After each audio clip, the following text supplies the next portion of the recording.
Hi friends, ഈ അടുത്ത ദിവസം വരെ ഓരോ മലയാളിയുടെ ഉള്ളിലെയും ഒരു നൊമ്പരമായിരുന്നു കൊല്ലം കുണ്ട്ര സ്വദേശിനി വിഭഞ്ചിക. ഭർത്താവിൻ്റെ ക്രൂരപീഡനം സഹിക്കാനാവാതെ തൻ്റെ കുഞ്ഞിനെയും കൊണ്ട് വേദനകളില്ലാത്ത പീഡനങ്ങളില്ലാത്ത ലോകത്തേക്ക് യാത്രയായി. ഇപ്പോഴിതാ ലേറ്റസ്റ്റ് അതുല്യ ആ ഷാർജയിൽ ജോലി ചെയ്യുകയായിരുന്നു വിഭഞ്ചികയെ പോലെ തന്നെ. അവരും വിഭഞ്ചികയുടെ അതേ പാതയിലൂടെ ആത്മഹത്യ അവസാന ആശ്രയമായി തിരഞ്ഞെടുക്കുകയാണ്. ഈ മലയാളി പെൺകുട്ടികൾക്ക് എന്ത് പറ്റിയതാണ് ഞാൻ അത്ഭുതപ്പെടുന്നു.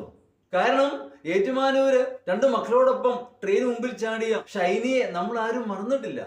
അതിനു മുമ്പ് തിരുവനന്തപുരത്ത് മേഘ നല്ല സാമ്പത്തിക ചുറ്റുപാടുള്ള IB ഉദ്യോഗസ്ഥയായിരുന്നു. വഞ്ചിക്കപ്പെട്ടു, താങ്ങാനാവുന്നില്ല, ആത്മഹത്യ തന്നെ അവസാന ആശ്രയം. അതാണ് ഞാൻ പറഞ്ഞത്, എന്ത് പറ്റിയതാണ് മലയാളി പെൺകുട്ടികൾക്ക്. ഒരു പരിധിവരെ ഞാൻ പറയുന്നതിന്റെ കാരണം എന്ന് പറയുന്നത് ഇവരെ വളർത്തിയ മാതാപിതാക്കൾ തന്നെയാണ്.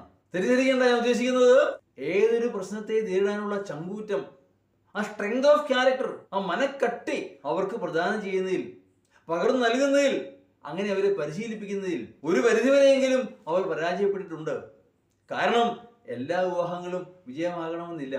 അതുകൊണ്ട് തന്നെ ഇപ്പോൾ പല പെൺകുട്ടികൾക്കും വിവാഹമെന്ന സംവിധാനത്തോടെ താല്പര്യമില്ല. അതുകൊണ്ട് തന്നെയാണ് ലിവിങ് ടുഗദർ പോലെയുള്ള സംവിധാനങ്ങൾ പെരുകുന്നതും അനന്തരഫലമായി ഉണ്ടാകുന്ന കുറ്റകൃത്യങ്ങളും. പരാജയമാകണമെന്നുമില്ല, എങ്കിൽ പോലും അങ്ങനെ പ്രശ്നം വന്നാൽ ഇത് നേരിടുവാൻ ഉള്ള തൻ്റെ ഇടം, ചങ്കുറപ്പ് അവർക്ക് പ്രദാനം ചെയ്യേണ്ടത്, പകർന്നു നൽകേണ്ടത്, ഞാൻ പറയുന്നത് സ്ട്രെങ്ത് ഓഫ് ക്യാരക്ടർ അവർക്ക് നൽകേണ്ടത് ബാല്യത്തിലെ മാതാപിതാക്കൾ തന്നെയാണ്. നമ്മുടെ ശരീരത്തിന് ഒരു പ്രശ്നം ഉണ്ടായാൽ നമ്മൾ എന്ത് ചെയ്യും? ഡോക്ടറെ കാണും. ഒരു വീടിന് പ്രശ്നം ഉണ്ടായാലോ എഞ്ചിനീയറെ കാണും, അല്ലേ? ഒരു സാമ്പത്തിക പ്രശ്നമാണെങ്കിലോ ഫൈനാൻഷ്യൽ അഡ്വൈസറെ കാണും. എന്ന് പറയുന്നത് പോലെ ഈ വിവാഹം ഒരു നിയമപരമായ ഇടപാട് തന്നെയാണ്. അതുകൊണ്ട് നിയമത്തിന്റെ സംരക്ഷണം ലഭിക്കുക എന്നുള്ളതാണ് ആദ്യം ചെയ്യേണ്ടത്. ഒരു അഡ്വക്കേറ്റിനെ കാണണം.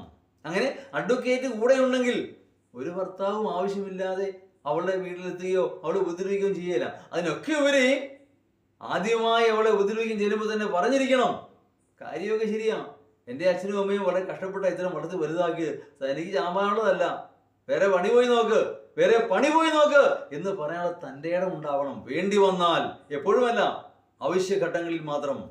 ഞാൻ പറയുന്നു, അതുകൊണ്ട് ഒരു അഡ്വക്കേറ്റിനെ കണ്ടിരുന്നുവെങ്കിൽ കാര്യമില്ലാത്ത പ്രശ്നമുണ്ടോ? ശരിയാണ്, സമൂഹം, കുടുംബ ബന്ധങ്ങൾ, ഇതെല്ലാം പ്രശ്നങ്ങളാണ്. എങ്കിൽ പോലും ജീവനുണ്ടെങ്കിലല്ലേ ജീവിതമുള്ളൂ.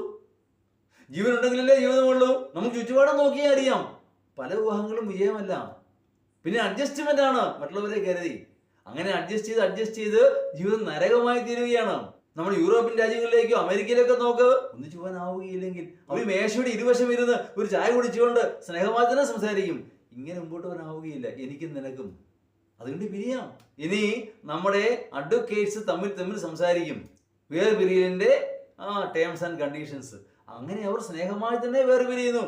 മുൻ ഭാര്യയല്ല, മുൻ ഭർത്താവ് നല്ല സുഹൃത്ത് തന്നെ ആയിരിക്കും, ഒരു കുഴപ്പമില്ല. ഇങ്ങനെ തല്ലാനും കൊല്ലാനും ചാകാനും ഒന്നും അവർ ചിന്തിക്കത്തേ ഇല്ല. അങ്ങനെ പ്രശ്നമേ അവിടെ ഉണ്ടാവാറില്ല. ഇങ്ങനെ ഞാൻ പറയുമ്പോൾ അമേരിക്കയിലെ പോലെ കുത്തഴിഞ്ഞ കുടുംബജീവിതമാണോ നല്ല ഉദ്ദേശിക്കുന്നത്.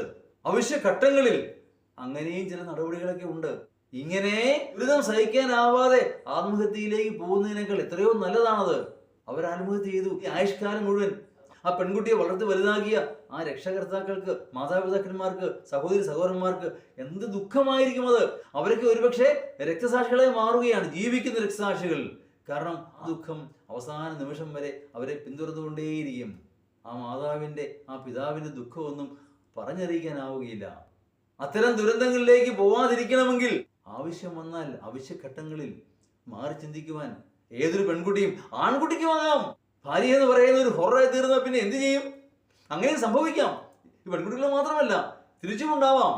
അതാണ് എനിക്ക് പറയാനുള്ള പ്രധാന കാര്യം എന്ന് പറയുന്നത്. കാലം മാറിയിരിക്കുന്നു. പണ്ടത്തെ പോലെ എന്ത് വന്നാലും സഹിച്ചുകൊള്ളണം, സർവം സഹിയാം ഭാര്യ, അതൊന്നും ഇപ്പൊ ഇല്ല. കാലം മാറിപ്പോയി. പരസ്പര ധാരണ തെറ്റിയാൽ തീർന്നു, അത്രേ ഉള്ളൂ.